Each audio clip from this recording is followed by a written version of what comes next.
County Wicklow is barely a 30-minute ride from Dublin, and yet it is as wild and unspoiled as any place in the Emerald Isle. Wicklow is known as the Garden of Ireland, and rightfully so, for its roadsides and villages are festooned with flowers, wild and cultivated. But Wicklow's charms go well beyond her floral splendor. There are mountains, high, rugged peaks. Great Sugarloaf is perhaps the most dramatic, rising like a pyramid above the surrounding lowlands. Wicklow has a spectacular coastline as well, with white sand beaches and rugged cliffs looking out on the shimmering waters of the Irish Sea. Glenkerry is a tidy village of stone and brick, surrounded by emerald green pastures where sheep and cattle graze placidly on a sunny spring morning. The elders of the town love the tranquility. The younger generation don't always see it in the same light. One of Glenkerry's native sons, 21-year-old Ciaran McGurk, is about to graduate from a Dublin university with hopes of pursuing a career in journalism.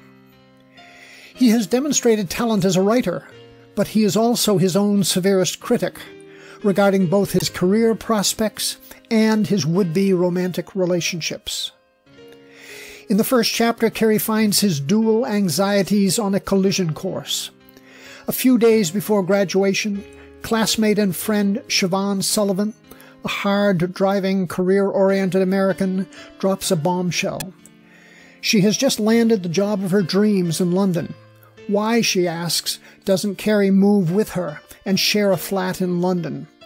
A two-bedroom flat, of course. They are, as she says, just mates, although Cary is secretly of two minds on that question. But suddenly all Cary's plans are thrown into turmoil. A family crisis takes him back to Glenkerry, where he meets up with an old friend, Rosie O'Malley. Rosie's story has always been a sad one. An air of melancholy seems to drape around her like a shroud. And now it seems history is repeating itself. Her mother, Mary O'Malley, has disappeared. She had warned Rosie that she planned to leave her abusive marriage, but she promised her daughter she would be in touch. But it's been 3 weeks now without a word from her mother, and Rosie is worried. Cary offers to help, enlisting another schoolmate, Del Samuels, to help unravel the mystery of the disappearance of Mary O'Malley. There is yet another mystery surrounding Rosie O'Malley, this one of a more intimate nature.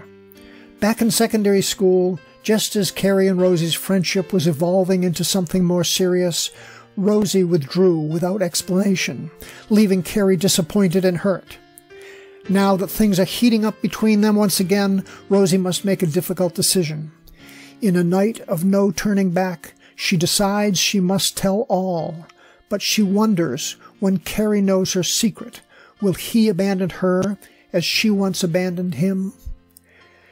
A riveting story, enchanting setting, and unforgettable characters combine to make Rose of Glenkerry a thoroughly satisfying read for young and old alike, for those fortunate enough to live in the Emerald Isle, as well as those who can only dream of such a life.